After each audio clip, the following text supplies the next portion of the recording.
എനിക്ക് ഇവൻ മാത്രമല്ല, വേറെയും 2 മക്കളുണ്ട്, രാജിയും രാമേന്ദ്രനും. ഏറ്റവും ഇളയതാ പ്രേമൻ. അമ്മയില്ലാതെ വളരേണ്ടി വന്ന കുട്ടികൾ. പഠിപ്പ് കഴിഞ്ഞ ഉടൻ തന്നെ രാമേന്ദ്രന് ബാങ്കിൽ ജോലി കിട്ടി. രാജി എന്ന് മെഡിസിന് പഠിക്കുക, പ്രേമൻ ഡിഗ്രിക്കും. കോളേജിൽ പോകുമ്പോൾ എന്നും ഒരുത്തം വന്ന് രാജിയെ ശല്യം ചെയ്യും. ഒരു അബ്കാരി കോൺട്രാക്ടറുടെ മകൻ. ഞാനതൊന്നും അറിയാറില്ല. പ്രേമനോടാണ് പരാതി മുഴുവൻ. 2-3 തവണ അയാളെ കണ്ട് പറഞ്ഞു നോക്കി. അതോടെ ഉപദ്രവം കൂടി. ഒടുവിൽ അവളിന് കോളേജിൽ പോകുന്നില്ല എന്ന് പറഞ്ഞ് കരഞ്ഞ ദിവസം ഞങ്ങളുടെ അയൽപക്കത്തൊരു പയ്യനുണ്ട്, ശിവൻ. അവനെയും കൂട്ടി പ്രേമൻ ചേച്ചിയുടെ പിന്നാലെ ഇറങ്ങി. മഴക്കാലമാണ്. വലിയൊരു ഇടവഴി കടന്നു വേണം മെയിൻ റോഡിലെത്താൻ.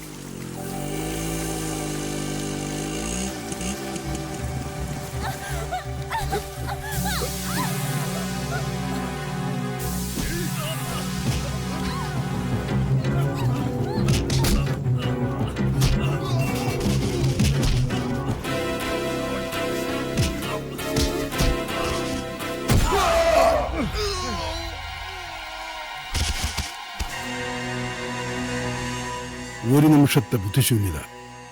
ശിവന്റെ കൈകൊണ്ട് അയാൾ മരിച്ചു. കടം കയറി ആത്മഹത്യ ചെയ്തൊരു പാവം മനുഷ്യന്റെ മകനായിരുന്നു ശിവൻ. 2 പെങ്ങന്മാരും അമ്മയും. ആ കുടുംബത്തിന്റെ ഏക ആശ്രയം.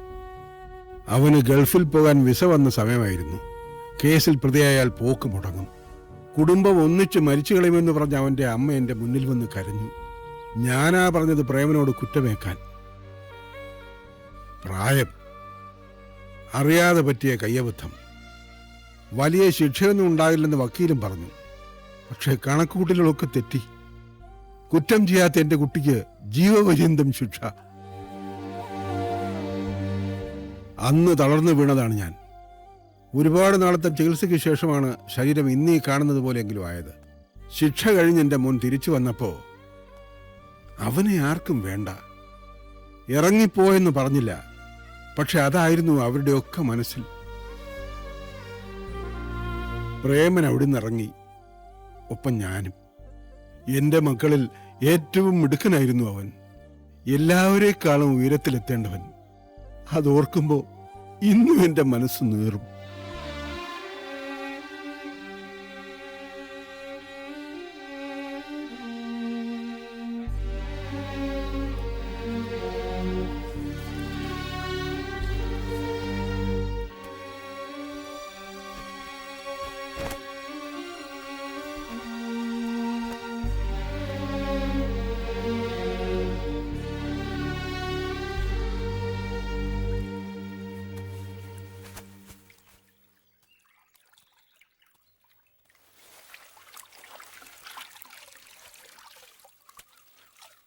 തിരുപ്പൂരിലെ ആ കൂട്ടുകാരനെ ഇന്നൊന്ന് വിളിക്കുവോ? അവിടെ എന്നെ ജോലിക്ക് ചേർക്കുമെങ്കിൽ ഞാൻ പോയിക്കോളാം.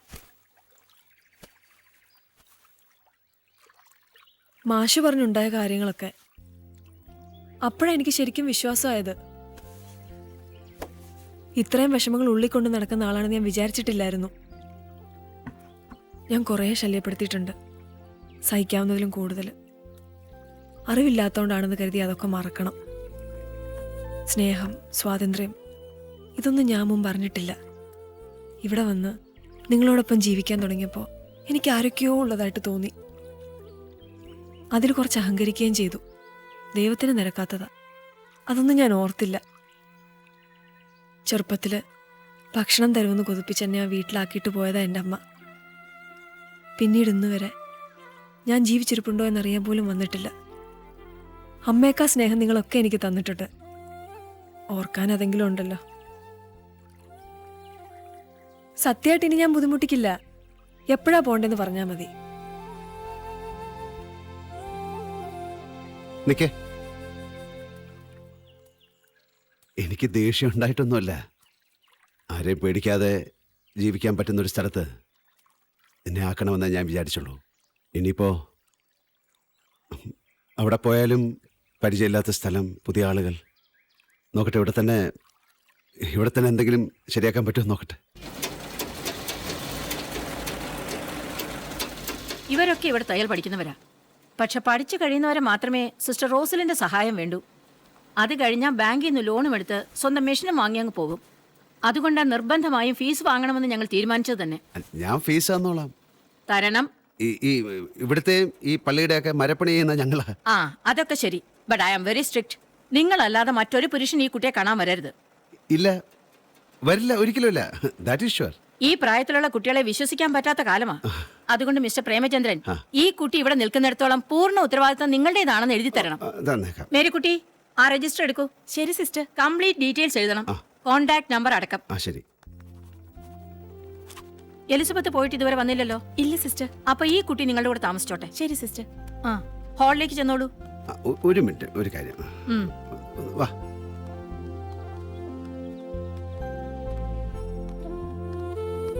ഈ ഗൗരവം കണ്ട് പേടിക്കണ്ട, സാധുവാ. മണിയടിച്ച് തന്നാ മതി. ഞാൻ തന്ന മൊബൈൽ നമ്പർ കയ്യിലുണ്ടല്ലോ, മണികണ്ഠൻ ചേട്ടൻ്റെ. എന്തെങ്കിലും ആവശ്യമുണ്ടെങ്കിൽ വിളിച്ചാൽ മതി. എന്നാ ശരി. പിന്നെ ഏ ഞാനൊന്ന് പറഞ്ഞില്ലേ കല്യാണം കഴിക്കാൻ ഇഷ്ടമെന്നൊക്കെ. ഏയ്, അതൊന്നും സാരമില്ല. അറിവില്ലാതെ പറഞ്ഞല്ലേ. ഞാനതൊക്കെ അപ്പോഴേ മറന്നു. അങ്ങനെ മറക്കണ്ടെന്ന് പറയായിരുന്നു. എനിക്കിപ്പോഴും ഇഷ്ടം തന്നെയാ.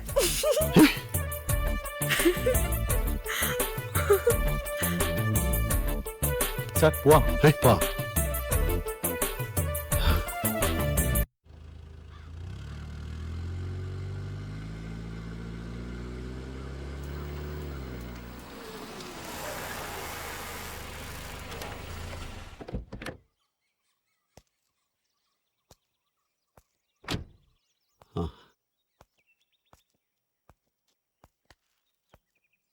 നീ താമസിക്കുന്ന വീട്ടിൽ പോയിട്ട് വരിക. നിങ്ങളുടെയൊക്കെ നോട്ടത്തിൽ ഞാൻ വെറും സ്വാർത്ഥന, മനസാക്ഷിയില്ലാത്തവൻ. ആ തോന്നലൊന്നും തിരുത്തണമെന്ന് ഞാൻ പറയില്ല. ഓരോരുത്തർക്കും ഓരോ ന്യായം. എനിക്ക് ശരിയെന്ന് തോന്നുന്നത് ഞാൻ ഇതുവരെ ചെയ്തിട്ടുള്ളൂ. ഇപ്പോൾ ഇങ്ങോട്ടുള്ള ഈ വരവടക്കം. പ്രേമനെ കാണാണ്ട് മണിയൻറാശാരി കയറ് പൊട്ടിക്കണുണ്ടല്ലോ. ഇന്നെന്താ പണിക്ക് പോയില്ലേ? ഇല്ല, എനിക്ക് വേറെ കുറച്ച് തിരക്കുണ്ടായിരുന്നു. നമുക്ക് വീട്ടിൽ പോയിരുന്ന് സംസാരിക്കാം. വേണ്ട, അച്ഛനോട് ഞാൻ എല്ലാം പറഞ്ഞിട്ടുണ്ട്. അങ്ങോർക്ക് അതിൻ്റെ സീരിയസ്നെസ് മനസ്സിലായിട്ടുണ്ടോ എന്നറിയില്ല. ചില സത്യങ്ങൾ കേൾക്കുമ്പോൾ പ്രയാസം തോന്നും. പക്ഷേ കാര്യങ്ങൾ പ്രാക്ടിക്കലായിട്ട് കാണാൻ ശ്രമിക്കണം, പ്രത്യേകിച്ച് നമ്മളൊരു സൊസൈറ്റിയിൽ ജീവിക്കുമ്പോൾ. നീ പറയുന്നതേ അച്ഛൻ അനുസരിക്കുമെന്ന് എനിക്കറിയാം. കാര്യങ്ങളുടെ ഗൗരവം നിനക്ക് ബോധ്യപ്പെട്ടെങ്കിൽ പറയണം, സമ്മതിപ്പിക്കണം.